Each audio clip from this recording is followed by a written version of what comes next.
10 वर्ष जॉब केला. सकाळी उठायचं, डबा भरायचा, कंपनीत जायचा, दुपारपर्यंत त्यांचे टार्गेट पुरे करायचे, दुपारी डबा खायचा, परत त्यांच्या टार्गेटच्या मागे लागायचं, संध्याकाळपर्यंत परत त्यांचे टार्गेट पुरे करीत बसायचे. संध्याकाळी सगळं काम करून झालं का परत त्यांचे बोलणे ऐकायचे छोट्या मोठ्या गोष्टीवरून, हेच झालं तेच झालं, हे काय नाही झालं ते का नाही झालं. असंच केलं, 10 वर्ष केलं हेच. वैताग येऊन गेला होता या गोष्टीचा. म्हटलं काय करायचं, तर मग आपला व्यवसाय चालू केला. एकदम सुखी आहे, समाधानी आहे. आता 7 वर्ष झाले, मला एकदम आनंद आहे. व्यवसायात आल्यावर छोटे मोठे स्वप्न सुद्धा माझे या व्यवसायाने पूर्ण केले आणि एकदम समाधानी केलं मला या व्यवसायाने. आणि जॉब मध्ये साधी मला माझी मोटरसायकल सुद्धा बदलता आली नाही लवकर. तर जॉब करत असताना 10 वर्षात मला काहीच करता नाही आलं आणि ह्या व्यवसायात आलो तर माझे 6-7 वर्षात ह्या व्यवसायाने छोटे मोठे स्वप्न पूर्ण केले. तर मित्रांनो, तुम्ही तुमच्या जॉबमध्ये समाधानी नसाल तर काही करा, छोटा मोठा व्यवसाय करा, तुम्हाला जो वाटेल तो व्यवसाय करा, पण व्यवसाय करा. कारण व्यवसाय असा आहे की आपल्या हातात आहे, टार्गेट आपल्या हातात आहे आणि प्रॉफिट पण आपल्या हातात आहे. तेव्हा भावांनो, ज्यावेळेस तुम्ही बंदिस्त शेळीपालन केले आणि त्यावेळेस जर तुम्हाला हे सर्व काही ऑटोमॅटिकली मशीनच्या साहाय्याने करायचं असेल तर हे मशीन सर्वात बेस्ट आहे. कारण तुमच्याकडे मेथी घास असू शकतो, मार्वेल गवत असू शकतं किंवा इतर प्रकारचा चारा, आणि त्याच्या वेळेस हाताने गवत कट करणं म्हणजे खूप त्रासदायक काम होऊ शकतं. तर प्रत्येकाजवळ अशी मशीन असायला पाहिजे आणि ही चार्जिंगवरची आहे आणि याच्या थ्रू खूप काही काम कमी होईल आणि कम्फर्टेबल वाटेल. तर प्रत्येकाकडे हे असायला पाहिजे.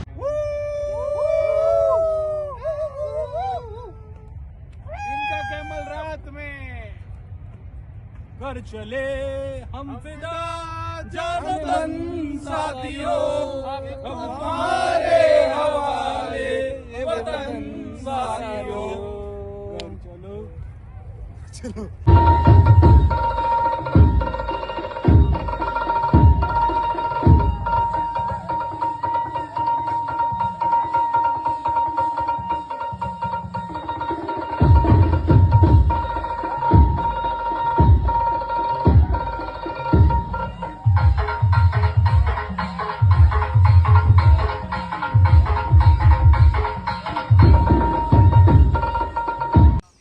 आपण सध्या आलेलो आहेत की आमच्या शेतामधील शेळीपालनचं चाऱ्याचं नियोजन कसं केलं आहे ते बघणार आहोत. तर सध्याचे हे काय तुम्ही बघत आहात हे आहे का शिवरी.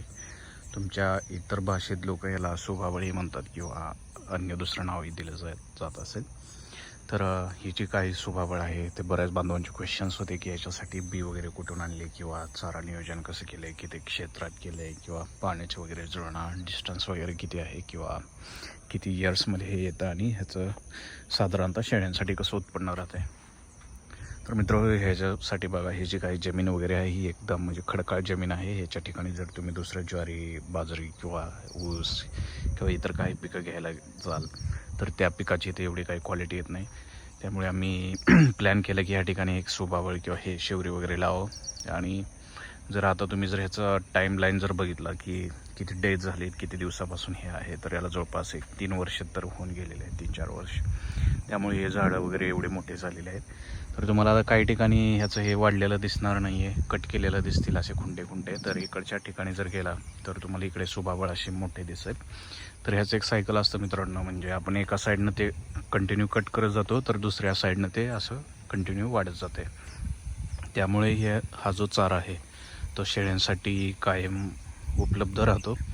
आणि ह्या चाऱ्याचे एक वैशिष्ट्य म्हणजे ज्यावेळेस तुम्ही लहान बकरांना वगैरे देता किंवा शेळ्यांना, किंवा जरी तुमचा चारा असेल जसं की गिनेगोल, दुधी गवत किंवा इतर काही, आणि जर त्याच्यामध्ये जर तो मिक्स होत नसेल म्हणजे शेळ्या व्यवस्थित खात नसतील तर जर तुम्ही हा दिला तर ह्याच्यामुळे शेळ्या तो चारा वगैरे खातात. तसेच जे लहान पिल्लं वगैरे करडं आहेत त्यांचंही वजन ह्याच्यामुळे खूप जोरात वाढतं. तर त्यामुळे ही सुभावळ तुमच्या चाऱ्यामध्ये असणं खूप गरजेचं आहे. आणि याच्या साईडला मित्र आपण हे दुधी गवत किंवा गिनेगोल केलेलं आहे आणि त्याचाही फायदा आहे, म्हणजे ही वैरण कधी संपत नाही. ह्याचंही सेम आपण सुभावळसारखं शिवरीसारखं सायकल केलेलं आहे, म्हणजे एका ठिकाणचं संपेपर्यंत दुसऱ्या ठिकाणी कंटिन्यू हा गिनेगोल काढता येतो. तर हे सुभावळीचं बी होतं हे आपण ह्याच्यातून आणलेलं आहे. ज्यावेळेस तुम्ही एखाद्या सिटी टाईपच्या मार्केटमध्ये जाता त्यावेळेस तुम्हाला शेतीविषयक असणारे दुकानं भेटतील, तर तिथं तुम्ही फक्त हे बी मागा. हे काय बी जास्त महाग पण नाही आहे, फक्त सुरुवातीला लावून थोडंसं झाड मोठे होईपर्यंत तुम्हाला एक व्यवस्थित याची काळजी घ्यावी लागेल. आणि हे बिल केल्यानंतर ह्याच्यामधला जो अंतर आहे तो 5 फूट ठेवण्यात यावा. तसेच ह्याला आपण जर बघितलं झाडाखाली तर आपण ड्रीप वगैरे व्यवस्थित केलेली आहे. तर ते ड्रीप वगैरे पण तुम्ही करून घ्या, कारण ज्यावेळेस पाण्याची कमतरता असते त्यावेळेस हे करता येईल. आणि उन्हाळ्यामध्ये ते पाण्याची गरज आहे भागेल. तसेच ज्यावेळेस तुमच्याकडे पाणी व्यवस्थित असेल त्यावेळेस तुम्ही हे अधूनमधूनही हे भिजवू शकता. तर हे सुबाबळ कट करतानाही 5 फूट हाईट ठेवून व्यवस्थित कट करायची, जेणेकरून परत तुम्हाला काढताना व्यवस्थित असं म्हणजे हे होईल, हेल्प होईल आणि बाबळी व्यवस्थित फुटेल. तसेच मित्र, आपण जर इकडं तुम्हाला दाखवलं तर ह्याला आपण खत वगैरे तर कधी टाकलाच नाही. बट जर तुमच्या सुबाळीची वाढ होत नसेल तर तुम्ही थोडंसं खत वगैरे टाकू शकता, किंवा शेळ्यांचा खत, लेंडी खत किंवा इतर जो काही खत आहे तो हे आपण तिथे टाकावा. तर मित्रांनो, एकंदरीत आपण सुबाबळीची माहिती दिली. तसेच एका बांधवाने विचारलं होतं की सुबाबळीवरती मावा वगैरे पडतोय, तर त्यासाठी काय करायला पाहिजे. तर मित्रांनो, जर काय तसं होत असेल तर तुम्ही फवारणी वगैरे घ्यावी, कारण आमची साईडला जर बघितलं तर इकडं आपली डाळिंबीची बाग वगैरे आहे. तर ते मावा जाऊ नये म्हणून एक औषध घ्यायचं, त्याची एक फवारणी घ्यावी. तर ती फवारणी घेतली की तो पूर्णपणे मावा निघून जाईल.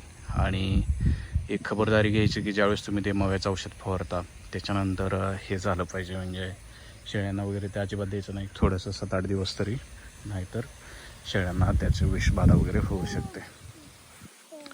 तर एकंदरीतच मित्रांनो, आपण शेवरी लागवड, चारा नियोजन आणि कसं बाकीच्या गोष्टीचं प्लॅन केलेलं पाहिजे त्याच्याबद्दल माहिती दिली.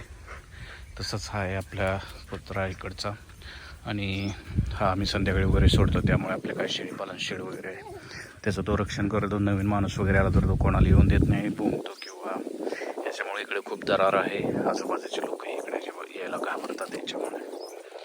तर हा एक आमच्यासाठी म्हणजे एक सकाळची भाकर, संध्याकाळची एक भाकर, याच्यावरती खूप सेवा करतो आणि प्रामाणिक आहे. आणि मित्र, आपण इकडं आलेलो आहे आपल्या गिनीगोलच्या साईडला. तर इकडं हे गिनीगोलचं जर बघितलं तर हे सेम सायकल आहे, जसं की मी मागाशी तुम्हाला व्हिडिओमध्ये सांगितलं होतं की हा कंटिन्यू सायकल राहतं. एका साईडचं काढेपर्यंत दुसऱ्या साईडचा हा गिनीगोल कंटिन्यू येतो. आणि तुम्ही सुबाबळ किंवा हे जे काही केलं त्याच्यामध्ये एक सफिशियंट स्पेस असावा, जेणेकरून तुम्हाला गाडा वगैरे ओढता येईल, नाहीतर ते ओझा डोक्यावर घेऊन जाणं खूप डिफिकल्ट राहते. तसेच इकडे मित्र आपण हे केलेलं आहे मका, आणि साईडलाच आहे आपलं शेळीपालन शेड. तुम्हाला जर काही क्वेश्चन्स, डाऊट असतील तर कमेंटमध्ये हे करा किंवा विचारा, आपण त्याचा आन्सर देऊयात. व्हिडिओला शेअर, लाईक, सबस्क्राईब करा. थँक्यू.